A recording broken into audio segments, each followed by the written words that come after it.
ekyamazima ekyalo kyange kizungu ssentebe wange Kabogoza naye no nakedde ku makya kizungu sangu wao kizungu wano Makinde wano kyekyalo ate abatuliza njagalo kitegeeza omusajja no ssentebe oyo wa NUP naye campaign ffe tugyekoledde wamunonyereza akalu gwe wa DP ne tumufandinga sinze nzeka waliwo baki Minister Lugolobi tulina bano family ya Tandekwire tulina abewa binayisa tulina family za wa NUP go mwanonyereza tetumutunulira yadde ekibiina kye naye omusajja akoledde ekyalo ekyaffe kati Modo Village Mwami Kungu ekizungu kyekyalo kyokka nga woofulumira mu nnyumba bwoti tolabako tolinnyako ku ttaka okujjako kolas paka lwogenda mu kibuga n'okomawo in fact era ffe bakyala baffe kati ababadde nga bali mbuto nga bwayo yettaka ate neetoolole n'onakasero okunola ewali ettaka eritiririyo really yes kiyise mu nkolagana ssentebe oyo gy'ayina naffe ffenna nti enguudo tuzikoze nga tuyita mu kukolagana mwe muli ne Prime Minister Lugunda mwe muli na ekyalo kyaffe ate nga ye yennyini ye muwandiisi waffe mwenanga temuli batono era ekyo ekyalo yensonga lwaki bakiyita kizungu abasigadde bazungu kati bw'ojjako abanene abasigala bazungu kati ate ndoza baayagalayo nnyo engeri gye kiri mu miti kiri mu miti ewali eyo akalungi so naye atugatta omutunulira n'omwewuunya tabatunulira nga yatukolamu ne development organization omusanga ekiro ku ssaawa 7 ng'atambula ne poliisi yaffe kulawuna atuyisiza amateeka n'agamba nti kati tetukyayagala kulaba nnyumba etalina kamera okenda kumakya ne muziteekako naye bituyambye nti obubbi ewaffe omubbi asobola okuwangala eddakiika nga 3 zokka bw'aba takwatiddwa n'adduka nga naye tannakola mulimu gwa muleese so omusajja oyo akoze ebyekibiina kye si bye bikulu era ye si byakulembeza yaliko wa DP lwamaliriza n'agenda mu NUP kakati mwamunonyereza akalulu n'okumufaninga netufandinga ate nakeddewo okulaba nkalala ne muwa abavubuka beewange bonna ne balonda naye nze mbadde ndi mugwa kutereeza leeta ekyo ekikopo leeta ekijiiko so nesisobola nakusaba mukyala soke bulungi perfect one now awangudde well ekyo kitegeeza ki to start with kubanga kalulu kano twakayingiddemu nga ba candidates bali best mu kala zaabwe ez'ebyobufuzi I've had some people baga nti naye akalulu ka ssentebe boolyawo tetwalyetaaze na bibiina kubanga ekibadde mu kizungu ewuwo kyekiraga ekyo yes tetwetaaga bibiina bya bufuzi mu kalulu ka LC 1 omanyi Mwami Kungu gwokimanyi nti eriyo omubaka wa palamenti nga tasobola kwesimbawo ku kyalo n'alondebwa ku bwerosi nga ssentebe akalulu kakubibwa abantu b'otagenda kulimba bamanyi obusobozi bwo bamanyi obunafu bwo bamanyi ebirungi byo bamanyi ebikolobero byo bw'obeera ng'oli mubaka wa palamenti emiruka egisigadde n'ogirimba ne gifuna ne ssente wano ku kyalo nga wakwata abaana tebayinza kuwa kalulu so ssentebe ye muntu gwe tusiguukulukako gwe tusinziirako ng'ekyalo gwe tugumira oyo teyetaaga kala za bibiina era olunaku lwe naasinkana pulezidenti w'eggwanga nja musaba ndoza ekintu ekyo kikyukemu movement system awo weerina okuddirayo ku byalo gwekimanyi nti mu Africa wano Mwami Kungu amawanga 4 ge gakulembedde mu performance assessment eya local government systems mawanga 4 agasingira ddala kwe kuli South Africa kwe kuli Tanzania kwe kuli Rwanda kwe kuli ne Uganda mu LC system ziwokka Uganda weerinyira ku namba ez'amawanga agasooka mu Africa so kati ekintu ekyo tetwetaaga kizannyirako that is a performance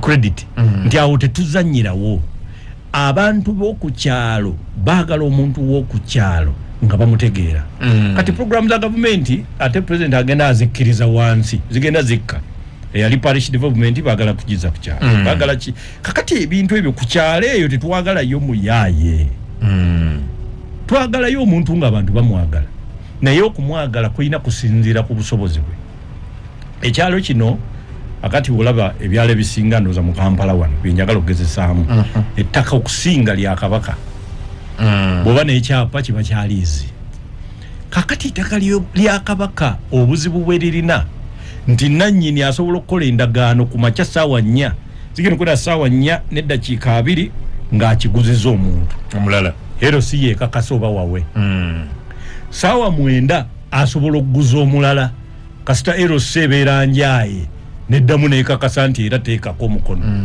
so okiraba nti bw'olonda omuyaaye nga ssentebe w'ekyalo kakati oba otandiseewo obuzibu ne mu kubwannannyini bw'ettaka bwennyini mu kitundu bwe musibuka olwaleero abatujju nga banaagwa ku kyalo security esookerwako ddala ya ku kitundu kakati bw'onaabeera ne gu chairman ng'ekyamazima guyaaye nga chairman we bakola eggaali yakulembera bwe bagamba nti bano kakati kitegeeza ekyekyalo mukibikkudde mwami kungu togenda kuyimiriza era byebyalo tuyina ebyalo mwami kungu tekukuba bimanyi nga bw'opaakingawo emmotoka bwe pa mu ddakiika 15 tekubeerako bulabirwamu baba bubyeko kuliko abantu bazanya chanisi matatu oyo biki Rudo bafunye ne taito beyita ba professor okuzanya ebintu ebyo si kibi n'okunywa omwenge si kibi naye enjawulo ogutandise ssaawa mmeka omuzannyo guli ogutandise ssaawa mmeka wawaddeyo budde kinoononya ku kyokkola kakati bwe mubeera ne ssentebe nga wakinywi mu kifo kya ssentebe asobola okubuulirira olwo ebyalo bitandise okwonoonekera ddala kakati kitegeeza nti tewali kibiina kitali mu babbi kati twetaaga bibiina bya bufuzi twagala naye nga katambudde katya omugwango kuba mbuliddeko ebitundu ebimu wabaddeyo first of all ebbugu libadde lingi nnyo mukalulu lwaki wabaddewo excitement wabaddewo ensimbi empitirivu ennyo zendabye mu kalulu ejjinja ewa mukwano gwange Ahmed Katerega Musaazi nga RDC ne bangambye baseyo n'abantu babiri kwegamba olaba ebbugumu eribadde mu kalulu kano eritali lya bulijjo abannaffe bano abeggulu abakyoli balina n'oluyimba lwe bayiiya nga bo beewuunya nti chairman wero sitayina mutafuna musaala naye lwaki balwanira ekifo ekyo LG1 mukyala pe kakati bagamba batya beeyo abeeyo LG1 mukyala pe kakati ngakitegeeza nti abantu ba LC1 abo tebafuna musaala ye mukyala pe naye ate balwanira entebe eyo lwaki kati nga bo beebuuza lwaki bafunira muwa obuzibu bwe busookera ddala okuva ye 10%. Omanyi bakiamani bero se ateri mateeka naye baajeewa nti gwe bwoba ogula ettaka kungu oyagala kuguza mbidde bambidde ayagala kuguza kungu ataddeko omukono ssentebe w'ekyalo aba kakati % y'ekyalo gireke kakati bwoba mukalubo nnyo olwo mugenda mukendeeza paka ku 5 sente ezo ekyamazima naddala kati mu ttaka ly'e Kampala 10% ya miliyoni olukaaga sente nyingi nze nina ssentebe gwe mmanyi gwe saagala kwogera benayogera ekyalo bajja mutegeera naye nga wamumakindi ye yali musajja mupangisa ng'alinnya ku bwa ssentebe n'atuuka ekiseera bagenda omujjako nga yezimbidde n'ennyumba mu Kampala naye nga ennyumba eyo agijja ku percentage eyo gyakoze ki gyasi so n'olwekyo kitegeeza nti okufuna kuno kwe balina okutalina mateeka kwe kusinziira okutali kwa nti guli ku lukalala okutali kitandoza tekuli kwa salira okunako kuleese abantu okulwanira obukulembeze buno bwa ssentebe bw'ekyalo so n'olwekyo abantu baffe bayiteekeddwa okumanya nti mu mbeera efaanana bwetyo abasajja n'abakyala bakoze ebintu bingi abamu okwagala okulemera mu ntebe ezo z'obwerosi abalala okwagala okuzitwala olw'ekyokulabirako kye bafunye eri bano abazibaddemu. Ensonga ey'okubiri ekayanya abantu abo yeetondese nnyo wano mu kalulu kano ke tuvuddeko. Akalulu kano ke tuvuddemu wabaddewo ensimbi ezitambula olw'abantu abeesimbyewo. Abantu abeesimbyewo ekyamazima balagibwa bassentebe b'ebyalo nti ffe wano ffe tutegeerera abantu. N'olwekyo bw'obanga weesimbyewo omu ku bantu b'osinga okumanya n'okusooka okutegeera ye ssentebe w'ekyalo, era oyo bw'akusibira ekikookolo bw'aduumira ayinza okukulemesa akalulu n'otakajjaawo awo kubanga ssentebe yagaanye. Waliwo ebyalo nga ssentebe ayinza n'okuboggolera abantu ne batandika okudduka nga baddukanga bolaba obukoko nga babuboggoledde oba obukanze budduka. Bassentebe balina obuyinza bungi. Obuyinza buno bugenda bweyongerako buli lwe weeyongera okuva mu bibuga, kubanga mu bibuga waliyo abamanyi bangi era bo bamanyi obuyinza bwe bubeera, bamanyi obuyinza bwe buli. Naye bw'ogenda weeyongerayo mu byalo, bassentebe bano bagenda bava mu bwa ssentebe buno bwe tumanyi obwaleetebwa amateeka agajja nga gakula okuvira ddala mu LC oba RC Judicial Power Statute oba RC Statute ya 1987. Kati bugenda bweyongera bonga batuuka n'ekiseera nga chairman w'LC ayinza n'okuwamba mukyala w'omuntu. Eriyo bachairman b'LC nga bo basala n'ekibonerezo eky'okkuba embooko. Njagala n'okubategeeza abantu ffe mwenna abatuwuliriza, tewaliiwo kibonerezo kya kkuba mbooko kiri mu mateeka. Keribe essomero tokkirizibwa kuba mwana kibooko, kaabe chairman w'LC tokkirizibwa okukuba kibooko kasita wabaawo obujulizi nti baakulabye oyina gw'okuba, ate ogwo musango gukukka mu vvi gwe nga ssentebe w'ekyalo. So n'olwekyo ebyo ebikolwa nammwe mu byewale. Njagala okutegeeza olw'akasente ako n'ebifunibwa n'akasente akava mu gavumenti mu kaseera k'okulonda ne kakkirira ku kyalo, akava mu kkungu nga yeesimbye ku bwemupi, baga ssentebe wamulabye nti namulabye. Kati jjukira tugenze mu kalulu kano nga twakava mukali mukali bategedde ebyo ebyamaguzi byofunamu. Kakati olutalo lubadde lunene wano mu Kampala. Nina ekyokulabirako ekinnawunyisizza. Tulina ssentebe waffe owaawali Buziga byalo bitulinaanye, omwami Mulindwa oyo yafuna ekizibu. Waliwo abasajja ababa beegumbulidde okubba ettaka ly'ekibuga. Mwami Kungu gw'okimanyi nti omuntu asobola okujja nga wazimba ennyumba yo teyaggwa bulungi, madirisa temuli, sente zikyakubuze, naye ng'olinda bakusasula okolera bweru. Oba oli Bungereza oba Middle East eyo, olinda buli lwofuna akasente ng'oteekako.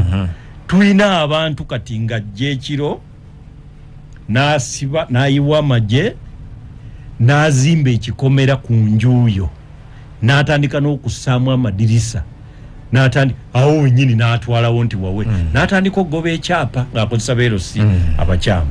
Katulina omwana waffe Mulindwa yemu ku bassentebe abaagaana ebintu ebyo. Babadde bamukola mu kizungu. Ate yoyo wa Buziga ebyalo ebinziririra awo. Naye abasajja ababbi b'ettaka baamuteekako private prosecution nga bw'ogamba nti ntandise nkuvunaana kino, wabba ebbaafu n'ogitwala wali, ne bakolagana ne prosecution ne bamukwata ng'okwewandiisa tekunnaba, ne bamusuula emakindye ku kooti, n'asaba bbeeyi kooti n'egamba nti kale ojja kudda katwetegereza empapula zo. Ojja kudda nga 29 nno yenkya. Kyokka ye ssentebe aliko. Nze bagenda obbimbuulira nga baasaba bbeeyiru baakola kikugamba nga byonooneddwa. Ne ngamba ono wabulayo olunaku lumu baggalewo okulonda ne ntandika okutankuula etteeka. Kyokka etteeka Local Government Act eyo nga omuntu tosobola kunominatinga nga toliiwo. Nendisoma nendyetegereza munda ngenda okuzuula nga wayinza okubaawo akawakatirwa ffe bwe tuyita buno exception, nenkola petition mu Electoral Commission. Electoral Commission neteekawo hearing n'eryoka ekkiriza nominating nga ali mu kooti mukomera. Twawandiisa kifaananyi, njagala okutwala omukisa guno okubabuulira bannamawanga mwebale omupiira mwagukubye. musajja abadamu esimbye kuba yanonyeza line abantu teyabuze ko kudda kuyiye mwe kikusanyusa wabaddewo emivuyo ku polling stations ezimu in fact ne walala okulonda tekubaddeeyo ejjenja wabaddewo n'okufa wakyaliwo okwemulugunya nti wadde okusomba abantu mu polling stations ezimu yeno message zenfuna nangambye Kenneth ali Kinyogoga engoma angambye waffe ba MP kati be batulondera ba chairman naga Professor Wilbur ahebwa yasalawo kati bamita Kenneth simanye ekyo kiri kitya Professor Wilbur mukwano gwange jamunonyako tulabe but I don't anyway think but on bwatu bwa bamita Kenneth ali Kinyogoga so doctor bino byonna wobiwulira bubonero bwe kukunala obulaga nti demokrasia oba akalulu k'amazima n'obwenkanya tukyakaliko wala ng'eggwanga no ekyamazima broadly speaking okusinziira ku kalulu akawedde eggwanga ate ligenda lidde emabega mu bya demokrasia okay waliwo nnyo obulagizi obusingako ku bantu banga abantu ba Uganda kale akawairo kasemateeka kagamba nti all power belongs to the people kyo buyinza buli mu bantu naye kakati abasinga basomaawo ne badekerawo naye obwo buyinza babeera nabwo mu kaseera ka kulonda kokka okay akaseera k'okulonda bwe kaggwa obwo buyinza baba babukwasiza abakulembeze babukozese era kyova olaba nti kati minisita w'eggwanga ajja n'akuba olukuŋŋaana so nga obuyinza buli mu bantu ekimuleeta n'akuba olukuŋŋaana n'agamba nti oyo bamukwate bamuwozese n'oli bamukwate kubanga obuyinza bwammwe mu kaseera k'okulonda mwabukwasa omusajja gwe bayita Yoweri Museveni n'afuuka pulezidenti kati ye n'atandika n'obbugabako n'agabirako Honorable Balamu ne Honorable Namere kati ne basonga mu bayino kwatibwa so obuyinza mubeera nabwo mu kaseera ka kulonda kati kitegeeza nti mu kaseera ako oli bwakujjako obuyinza kali akawaayiro kaba tekakyalina mugaso abantu baffe nyamutegeere waliwo ebyokulabirako binjagala obbawa constitution za nze nsomye constitution zonna constitution gye nali sisomangako mu mawanga 1993 gye nali sisomangako yali ya China kuba yo teyalina luzungu naye mu covid yawo baji translating mu Lungereza nayo nengisoma buli constitution eri mwaka akawaayiro eya Mozambique yatandika kati bakagikyusa yakyandikanga ne Mozambicans ngeri esembyayo Mozambicans kati nga kitegeeza bwogenda yo oyinza okulowooza nti aba Mozambique babatwalanga bakabaka twalina temateeka wano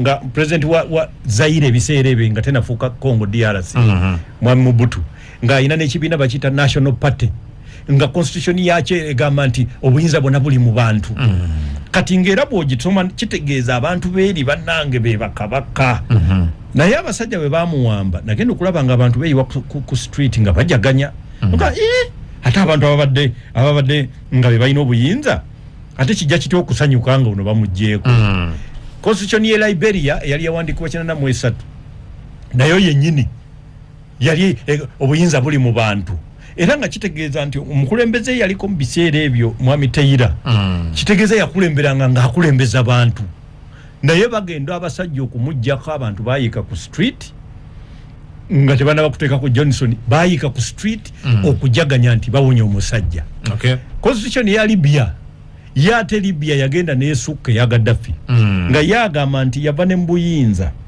n'alangirira gye bayita Libyan Arabu Jamahiriya kati nti obuyinza buli mu bantu obwenkomeredde be beesalirawo era in fact yawaako lumu interview nga bamugamba mu America nti oludde mu bukulembeze omazeeko emyaka 42 okyayinza kukola ki naga nti nze navaako dda nze ku bukulembeze namalako emyaka 2 nti era olwawamba nze nenangirira Libyan Arabu Jamahiriya nti abantu nembadiza obukulembeze n'olwekyo nze navaako dda nze kati nkuma bukumiriso sezi zaabwe kati kitegeeza nti singa oddira nojja obukulembeze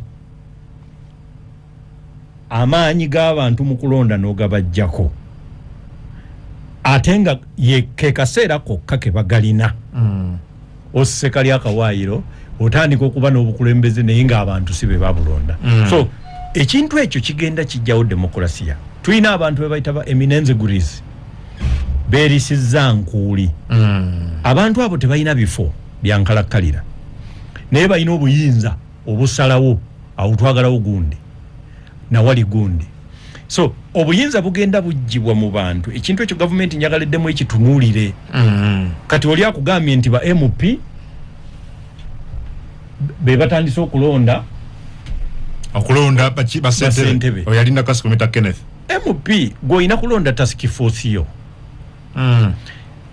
Professor Mumanyo yo nakaseke erimu ngoma na kinyogoga tuina ebintu byafu njagala kutegeeza si kabonero kalungi gwe kufuula kyalo basentebe bafuke ba task force member bo olwokuba okolerera akalulu akakola ki akajja si kituufu nti member wa parliament weetaaga abantu nga bakkanya naawe weetaaga abantu nga bakkanya n'abantu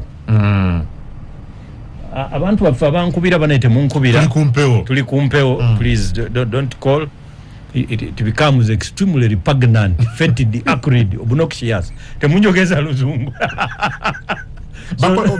when they call it becomes extremely repugnant fetid acrid obnoxious malodorous tonjogeza bintu bingi tokuba kubesi mujengoza kati okuterako abantu balabe so nolwekyo njagala abantu baffe bategeere nti akakabonero si kalungi gavumenti muveeyo muzeeyo musingi omusingi gwe twatandikirako mu 1995 nga ssemateeka akoleddwa even before okubeera mu kulonda okwali kutandise gwali kugenda guteeka amaanyi mu bantu nga basalawo obukulembeze kakati obuyinza bwagenda budda mu RDC bugenda budda mu ba DPC bugenda kulaba box bano bazironze bugenda kulaba nga turning officer yagamba bampadde bwezi ninangirira ebyo ebintu bigenda bifa era tulowooza nti waddemu okubeerawo ekikwekweto kati bwe tunaamaliriza bino ebya corruption ekirungi amateeka galiwo galaga nti waliwo proposals nti ate bakaawo bayinza okufuka nga be bali turning officer abaddako so n'olwekyo Minister Bala mutukwetaagira ddala tovaawo perfect twagala bw'omaliriza enguzi kala tukwate ku by'obululu otereze gwa thank you ku Radio 4 Radio 7 ne Radio 8 well yorugere ku nsonga endala Dr. Nkoyanza analysis yo kalulu tugendeko ku ndoza muri basanyufu abaji abali boseka boti ku obero yagala kusula obuzito kakati kunsanula bavume waliwo wanangambye nti nkwagala nnyo mbidde kubanga teweeyisaako ekyamazima nyanyonze mbabuulire buli kyendowooza okusinga okubabuulira bye mwagala okuwulira kubanga ebyo byonoonye eggwanga kati nkole ki Dokita gwe suulawo fe tutambule kubanga ontiisizza gwe suulawo nze abantu njagala nnyo bantegeere nze sikolerera mmwe musanyuke mbu byenjogedde birungi nkolerera musanyuke bwe mbanga kyenjogedde kisobola okubaako kye kikyusa singa eggwanga lino abantu ababasanyisa okuva lyatandika okulemberwa singa nakati bakola bulungi singa tuli bulungi singa tuli wala naye kati tutandise okudda emabega sente zeeyongera volume of transactions zeeyongera budget yaffe yeeyongera eyingira trillions ate obwavu bweyongera kuba bw'amaanyi kitegeeza waliwo ekitatambula ekyetaaga okukyusa gwokimanyi mwami kungu nti obuzibu bwe tuyina kati July 31st guno omwezi guno nga 31 tugenda kufuna amafuta etonde litandika okuyita mu pipe zaffe sente tugenda kuba tufuna $1 million zitakka wansi wa 20 buli lunaku ng'eggwanga naye tetukkirizibwa nazireka mu Uganda kati kitegeeza nti ebyenfuna byaffe ate bikyali bifu nnyo tinomala obirekamu sente ezo ate biyinza n'okuggalawo kakati kitegeeza tukyali mabega ffe tulibeera ddi ng'amawanga gannaggwadde gasobola okusigaza sente eyo neeyingira mu bantu nga dola ne bwekka neegwa tekyonoona exports zaffe tekyonoona na sente y'akadaama gy'aweereza wano ng'afuna mu dola so n'olwekyo wakyaliwo ebyokukola bingi bwe tunaayogera amazima lwe tuyinza okufuna emirembe abavandimwe Abanyarwanda abavandimwe n'ikigambo kya Luganda ngabo orama nti munywanyi muki lero akuba kati abantu bagenda baki mwagudde mu bintu nate doctor njagala tugende obuterevu bali ba president yali aba wa Dr. Muganga bambi ensonga z'amateeka nezimusibire ebweru but the president yakkiriza n'abawa another one. Yes. Njagala mwami Honorable Witonze tumutwale nga listening post. Bien njagala abantu baffe mutegereko nti ekisooka mwana muwulize. Honorable Juma Witonze. Muwulize nnyo mutwala nga muto wange. Namuwagira okwesimbawo ku yala. Ne muwa endorsement yaje wange mu Chambers. Wow. Ninteka ne ku mutimbagano. Niti yasobola kuyitamu. Naye namugamba ekintu kimu nga tumaliriza akalulu nga tayiseemu ne mugamba nti kyoba omanya kiri kintu kimu. There is no deadline to success. Simanyi bwe nyinza kigandawaza era nammwe njagala tewali komo n'abatuwuliriza nti ku success tewali deadline. Tokola kyotayina kukola, tova mu mbeera, tova mu karakita, tova mu buntu olw'okuba waliwo ekikyakulemye. That's powerful. Yes. Era nayogera naye era tukwanya bulungi kakati ate kituukiridde yayagala kirala bamuwadde kirala atenga kineneko kisenga kinene. Yes. So nolwekyo okubeera nti muwulize agenda kutuyamba nnyo okubeera nga listening post. Ebizibu by'abannansi abalina ensibuko ku bunnansi nga zisala ne boda zisala ensalo abakugirwa omanyi bannansi ba Uganda bonna ensibuko yaabwe basala ensalo. Naye ekireetera abanyarwanda obuzibu nti bw'oteekawo ekkomo erya 1926 bo obeera okugaliddeyo bangi okusinga abalala.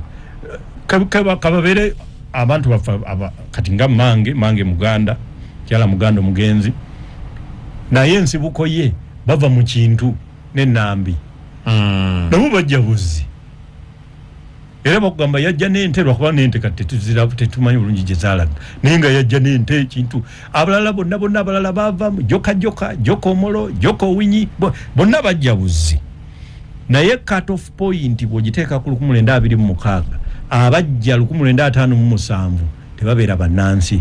Ekyo kintu kikyalemya abantu okutegeera abamu naye bwe tunagenda bakitegeera tujja kutereeza obunnansi bwonna n'abo abali ku nsalo n'abayindi nga ddala olwaleero kati abaana ba mukwano ebbombe tebalinayo jjajja. Kakati tutegeeza nti bwe tunaaba tukoze constitutional amendment overhaul neetereezebwa agenda kutuwuliriza bulungi tujja kumusaba nga audience abanyarwanda mwafunyemu of course kyenkugambye kasita ofuna listening post edda nakugamba mwami kungu nti osomanga nnyo preamble ya constitution. Lwaki baddira kubanga bagamba nti ebyafaayo bya Uganda byabangamu entalo nga gavumenti ziwambibwa amagye. Lwaki gaziwamba kubanga tegamanyi bye bakola bannabyabufuzi. Kati ne basalawo nti abajasi nabo tubawe ebifo mu parliament. Kakati ebifo babeere ebikolebwa bakolaki babitegeera babyenyigiramu tetubasuubira kuwamba gwanga. Kakati ne bano abalondeddwa nga ddala baviira ddala mu community yaffe kitegeeza abo listening post bawuliriza ffe bawuliriza bali ate tubawe ebirowoozo ne babitwalayo. Tulowooza nti ekyo kabonero kalungi nnyo president w'eggwanga kakoze. What happens to the rest? Which rest now? Kubakati ye Dr. Muganga, that means that ye kiwedde. Ekirungi tekyali personal. Gwe kasita babeeranga oyina ekitimu ogwa kubanga si kyangu buli muntu president wa Uganda okumuwa obwa minister tikisoboka. Kitegeeza gwe bw'abanga ayina obukulembeze ng'obwo bwakukwasiza buba holding in trustship for all of those betwandiise under the ejuside generisi rule nti abo bonna abagwa mu kitiikyo baba bafunye. So nolwekyo Honorable Witonze ajja kugatta bulungi ate kikulu mugatta bantu ate talina teyekuluntaza teyegiza sajja mukozi msajja ajja kusobola ate akyali muto akyalina future nneneko tajja kupapa. The rest I'm talking about are the other three. Abalala bayi inanangi byensoma onesi kalinga nabaddeko n'omu naye nga yangamba yamaliriza ki Honorable Adonia Yebale yamaliriza ku interface nga ne bya ndi yamaliriza okufuna certificate of approval. Okay. Because bw'oba togifunye tobeera toli qualified. Naye nangamba ne banna abalala bamaliriza okujjako Honorable Choddo yetannaba kumaliriza. Kitegeeza nti bano kati bagenda kulayira bonna. Bagenda badde mu kakiiko za parliament bakakase nti banna witonze yayinza okuddayo bali bayiseewo. Naye ekuli balifunira eri wa president nga tulabudde. Kati sisuubira nti beetaaga okuddayo. Naye ne bwe baddayo ejja kuba formality. Kitegeeza parliament baba agigolodde president yamuddemu mwetegereza. Okay, then kati kitegerekeka nti buli kimu bakifuna naye ekizibu kyokka kyali wali kwatwalabula president n'atunulamu n'agamba nedda. Kati ebbaluwa ne bava giwa mu M7 president bannaye yino certificate yali ayina kugenda mu parliament. Etteeka lyo ligamba parliament yekola approve. Kakati parliament yo yali ekoza approve. Naye olw'okuba nti waaliwo kyetwali tugolodde kubanga era njagala nnyo okwebaza Right Honorable Thomas Tayebwa kubanga yakulira ndi eyo process eyo okuwuliriza amaloboozi g'abantu. Okay. Kyakola bulungi kubanga omanyi musajja muwulize nali nayenze ku university era nze bwe nava ku bwa guild president be bali baddako era nze nali chief campaigner nga nze ntendeka nze mpandika speeches naye tetwayitamu teyayitamu naye nze nali maliriza obukulembeze obwange mwagala nnyo nga muganda wange so ande mulungereza karakita ye ye muntu gwe wandigambye nti is guided by stoicism, dexterity, magnanimity. Temumbuza nnyo kye bitegeeza naye kitegeeza omuntu mulamu nange byebyo biri mu luzungu. Guided by dexterity, stoicism, magnanimity, kugamba omuntu eyetwala empola, ignobility, meekness. Nsobola okubabula ebigambo nga 5 n'ebitegeeza omuntu eyetwala obulungi talaga nnyo kyali. Bw'omulaba bw'oti tosobola kuteebereza kiri mu bank account ye. Naye eri abantu nga engeri gy'aboggololooza nti kinene so nga waliyo katono. So n'olwekyo yebale kuwuliriza amaloboozi era tusuubira nti bagenda kumaliriza bafune okulayizibwa. Naye kyemmanyi bagenda kulayira bulayizi. Okay, perfect. Well, kungu naffe Lwemiyaga General Shande yalonze ba chairman. Lwemiyaga ensanyusa. Yeeyita Professor Benson. Twetaaga abakugu mwami kungu. Abayina omanya abakugu abasinga bafuna sponsorships ez'enjawulo. Wabeerewo omuntu kati akola survey mu kulonda kuno kubaddewo n'okulonda kwennyini kwe twakavaamu presidential ne parliamentary tukola alipoota. Bwe tumala okukola alipoota eyo kuba ebitongole byandibikoze nze ndaba ebitongole biringa ebyevaako. Bw'olaba bino ebyekitongole kya human rights bali mu kukaya na bukaya wanvuma gwe wanninya ku kigere gw'otambula noono nga mugenda ebweru ne mubeera mu hoteri gwe bali mu bintu ebintu bya kito. Balina omulimu munene. Abaana bali mu kuwandiika wano babuuza Muwanga Kivumbi ali luddawa. Human Rights Commission temanyi. Tetulina commission of inquiry eteekebwawo ku bintu ebyenjawulo. Tetulina bali mu mizannyo. Banso ate bantu bakulu. Okay. Kugamba eggwanga libali bayitha waliwa Muwanga Kivumbi. Ati kati batubuulire kuba kakati be balina bayina instruments okutubuulira jja. Aba Uganda Human Rights Commission. Bo bennyini bavunaanyizibwa okubuuza buli kitongole kivunaanyizibwa. Kibabuulire gyali. Naye tebakikoze. Bali mu kwerumaaluma. Kati n'obuuza n'oga kati bano sente z'omuwi w'omusolo. Kyovola nti abantu bakola mob justice. Eyo bagiyita extrajudicial vigilantism. Abantu bo ne balowooza nti be basobola okwesolovingira ebizibu byabwe okusinga zino institutions ezitakola. So n'olwekyo tulowooza tuddayo ku kino kye tubaddeko mwami kungu. Twagala bannayuganda bategeere.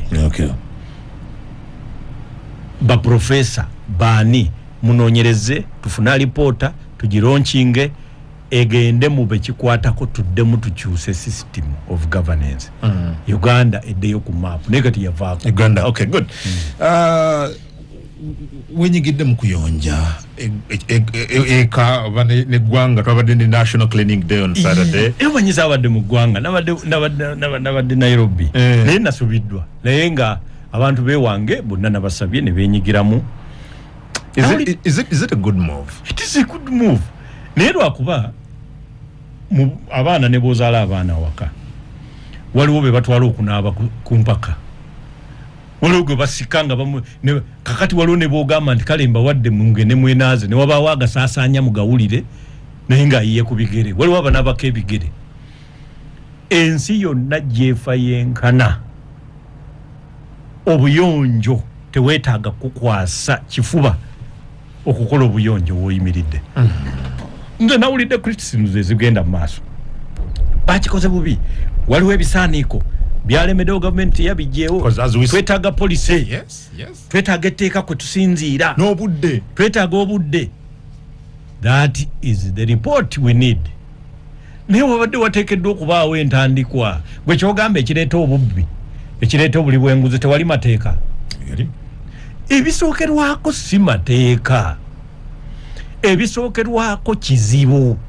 Etteeka lireetebwa kumalawo kiki? Kizibu. Katwamazewo kizibu kye. Kakati twatandise okuteekawo mu bwongo bw'abantu baddeyo bategeere nti mulimu gwo mwami ku okulongoosa w'oyimiridde. Newoosula. Eriyo omusajja gw'otunuulira nga bw'omukebera ekitogi ky'essaati wano engeri yekifaanana oteebereza ndawe yaye bwefaanana. Ebintu tubyogera abantu babitegeere. N'osanga omuntu nga okuva January paka January tayambalangako kintu kyeru omwekengera. Waliwo omuntu gw'otunuulira noga oba afaanana bw'ati ku ssaati gye tulabako obulabi. Kiki ekiri munda eyo? Ekiri munda n'ekiri ku ssuuka ze batalaba. Ng'aboggolera ewaka buli omu amutya alinga mpologoma. Ayina kyalongoosa oyo. Mu Uganda njagala mutegeere eriyo amawanga nga tugasinga n'obugagga. Kakati nga Burundi. Yo buli lweziwera ssaawa 11 ate abantu bavunaanyizibwa okuva mu ofiisi ne badda mangu eka ne badda ku luguudo badduke bakole road work basigale nga balamu. Ebyo bintu birina okubeerawo mwami Kungu. Bw'ogenda Singapore onoonya we batunda ka chewing gum ne wakubula kubanga kyewuunyisa n'okulaba ng'oli mu Kagaaya ogenda kasuulawa tebakkiriza yadde okusuula akapapula ku street. Kyatandika nga karakita ne kiteekebwamu poliisi ne kifuuka etteeka kati nga bw'okikola omenya etteeka. Kati kiyingira mu mitwe gy'abantu. Bw'ogenda e Rwanda wano tosobola kulya kikajjo n'owandula. Ebikuta n'okasuka kuko. Tosobola. Ate nga mwana wattu tewali naakulengera. Mukyala Musisi wano we yabeerera wano nga ye executive director na wano byali bizze nga tewakyali ayita mu bimuli. Naye kyasooka tteeka kyasooka kuteekesa mu nkola. Wano tuyina amateeka mwami Kungu mayitirivu naye gagubirirwa. Ebisajja ebibbi bye baawa ssente bikole enguudo bye bali mukwata kyogamba tewaliwo teeka. Era tebagenda bawuzesiza mateeka. State House Anti-Corruption Unit egenda okujja. Wali tewaliwo IGG ne poliisi ne CID. Naye bagenda okujja ng'ate bino biganye naye nga amateeka weegali. So n'olwekyo amateeka gajja kukolebwa poliisi ziteekebwewo naye nga mu ntandikwa tukitegedde nti kaakati okuddamu okukola kiriiningi eyo wateekeddwa okutegekebwa ebimotoka buli kyalo kiweebwe kimu oba ebyalo bibiri biweebwe kimu. That's good. Naye omuntu bakutwala nga mbuzi ogitwala kulya malagala ewalira egenda kulya ati. Naye olabye ku ntuumu za kasasiro mu Kampala wano ku kkubo buli meters entono njolaba entuumu tweteekateekedde kino nti twaleese enkola ne tugiteeka mu bantu. Yes. Naye nga tetuteeseteese wawe bagenda okuteeka garbage. Kati enkuba neetonye saawa eno dokita saawa eno kakati nze ndi Sekawere ne olooza nti ngendo okukola embaga ne mukyala wange nasooka gula bugoye bwa mwana bigula luvannyuma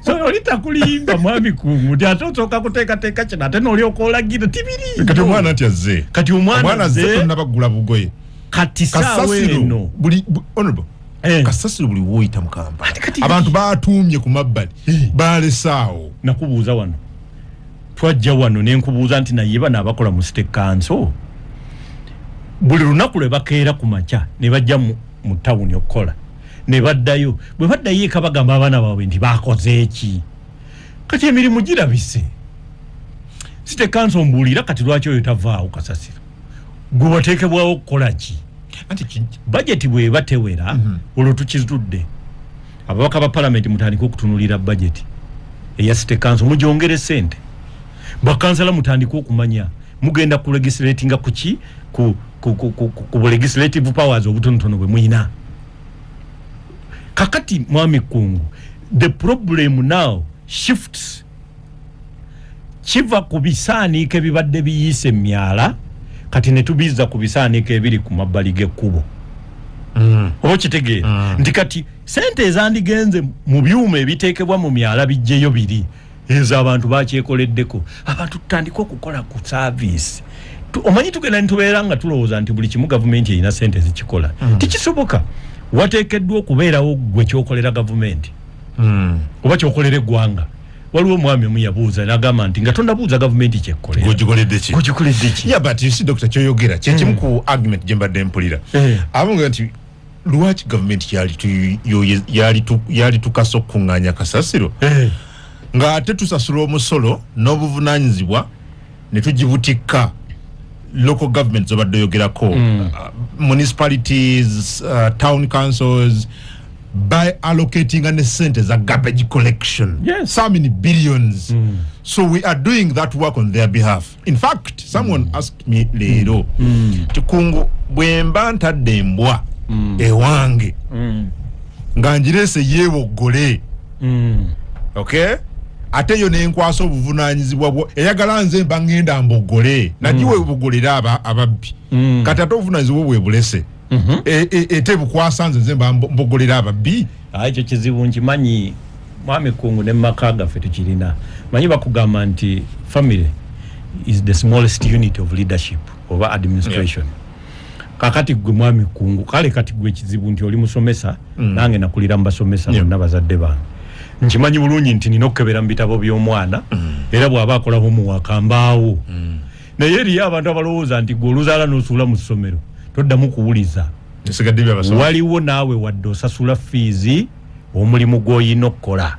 okwekwatiramu kati ffe abasasula omusolo omusolo gutandike n'okujja emanju waffe nga gutugirawo ebisaaniko bye tusuddewo wateekeddwa okubaawo kye tulina okukola ng'abantu abakulu abanaggwanga bali patriotic omanyi patriotism bannayuganda abamu tebakitegeera bwe balowooza kya NRM bakya Piero Yuyoka kyaki patriotism gwe kitegeeza gwe eggwanga lyo olwaleero bw'owulira ekizimbe ekikutta omuliro mu Kampala osooka kunakuwala oba otandikira kubuuza kyani patriotism kitegeeza nti osooka kunakuwala nga tonnamanya nannyini kyo olwaleero nga bw'otamanyi Twin Towers eza America ze baakuba zaani kubanga bossi ekikulu nti byali bizimbe ebireeta pride mu ggwanga babiyitanga the tallest buildings in the world ekyo bwe tunaaba tetunnakifuna era tetunnayagala ggwanga so it is patriotic ebisaaniiko baleme bino n'ammanjuwo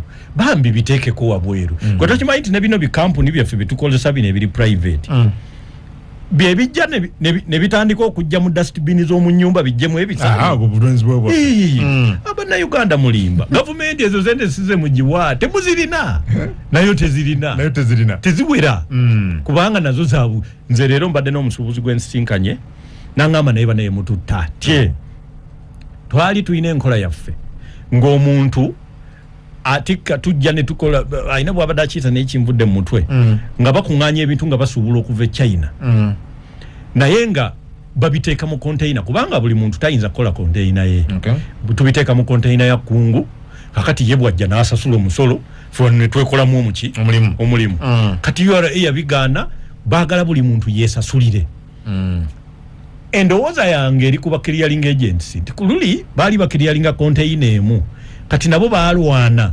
kikyuke abere nga akiriyalingira abantu 18 mu kifo kya container emu overall byonna bibeerawo lwaki nkikulaga nti abantu omusolo tebaguweza omusolo oguleeta gavumenti eyole ebisaaniiko nga kwe kuli n'okuteeka eddagala mu ddwaliro kwe kuli n'ezikyabbibwa tetunnatuukayo n'olwekyo tulina okwekwatiramu ate naffe tuyoge tulabe kitulanja gavumenti tugende buterevu ku lugendo lwa General Muhoozi Kainerugaba yabadde Kigali yakomye wano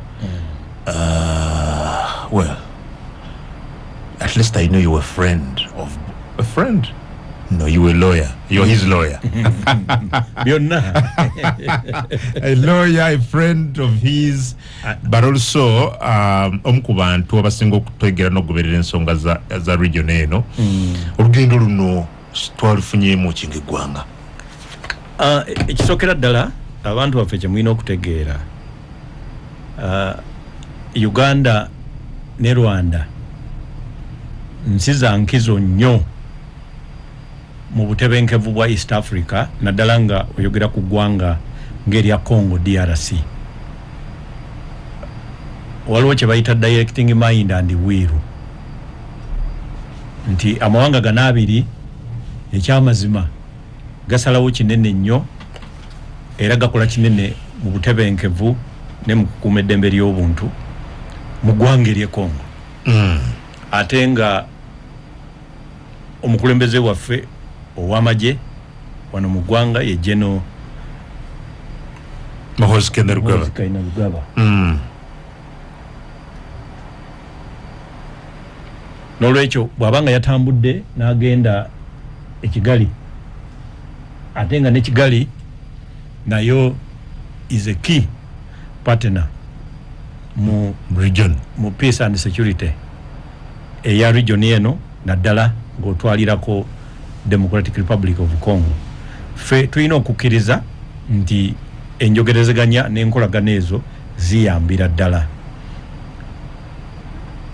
so n'olwekyo General MK bw'abanga yagenze okukyalako e Kigali tumanyi nti ebyayogeddwa bingi ebyogerwa wano n'ebitasobola kwogerwa wano naye nga ffe bannayuganda kye tulina okukomako okutegeera nti kati ebisinga okubeera ddala ebikulu bya butebenkevu n'eddembe ly'obuntu mu ggwanga lya Congo DRC ensonga ezisinga obukulu ate oyage nti omukulu alinga olwedde yaddukanya gavumenti eno semu yakiikirira president w'eggwanga wano yadde waliyo reality gye tutannaba bukkiriza nga bannansi but when in actual sense kyekituufu ate bannayuganda tebagoberera kati bo balowooza nti ono CDF bu CDF ng'abalala bwe babadde si bwe kiri ono asingako kubanga ye presidential advisor on special operation kakati buli kyomulabako nga kisukka ku CDF byakola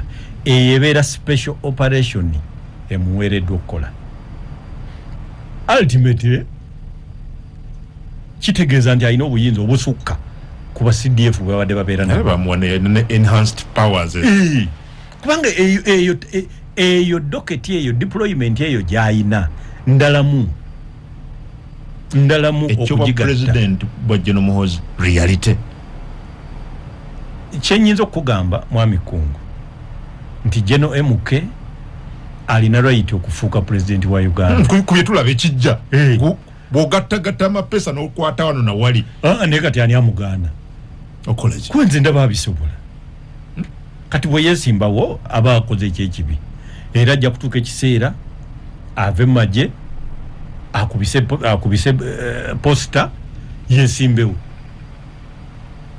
awagirwe ayitemu kubanga kati kino kiringa kugamba nti omanyi ffe bwe twali tuyiga eggaali gwe simanyi oba wagiyigira mu kyalo twasookeranga mu Sokoolo oba baliyita Gabo ffe Masaka twaliyitanga Gabo naye eriyo ebitundu ebirala nga Mukono bo bagiyita Sokoolo nga osooka kulukuta ng'ossaako kigere kimu paka lw'oyiga okuyingizayo akagere wooti mu Sokoolo. Kakati ate ne batuuka ekiseera ne bagamba nti kati yatandise okunyoola naye ng'era onyoolera muki mu Sokoolo n'otuuka ekiseera n'oyisaayo akagulu waggulu ku muti Sokoolo kitwayitanga ekyenda obeera mu kyenda bwoti. Yes. Kati Luweero yakiyitanga kyenda simanyi olabika wakulira sayidi eyo nakulira Kyaggwe Kyaggwe baliitanga Sokoolo oba kyenda naye otuuka ekiseera n'otuula ku ggaali eyo n'otandika n'okuggyako emikono ne bagamba ayabudde kati tannayabula naye nze ndaba okugulu yakuyisizza kati ku muti eno waggulu takyali mu kyenda. The ultimate goal yakufuuka president. Of course. Mwami Kungu lwaki tofuuka president nga obwa president kitegeeza kubeera commander in chief ate kati already oli commander CDF chief of defense forces oba obuzaayo katono oba obuzaayo buwezi ate kati alina ne special operations zakola ogenda okulaba nga zonna ziri mu governance ziri mu foreign affairs ziri mu sub-regional peace and security ziri mu oba kitegeera alozezza kati ku buli kafo kitegeeza nti ekyamazima okugulu kati yatandise okuyisaayo ku muti. Bwe bakuwa obwa ssentebe bwa LC kitegeeza ne bakuwa obwa president tobugaana. Saagala bantu baddawo batandika okugamba abantu nti kive ono okubanga ayagala obwa president nedda kasitobeerako obuyinza bwokkiriza kitegeeza buli ekikugaana okugendayo tolina busobozi bwa kugendayo. Naye nze mulaba nti ali tested era asobola okufuuka president wa Uganda. Kati babalala badde bakwagala. Anti kakati okwagala obwa president tekitegeeza nti olina kusirisa balala butabwagala. Naye bwe balinnya ku minzaani nga gw'osinga kitegeeza bavunaanyizibwa okuwagira ggwe. Ffenna tubwagala. Kati nze bw'obanga toleese General MK oyinza okunsooka ku ballot paper nga toleese General MK ng'oleeserese buleesiresi ng'omu kubasookayo yansinga.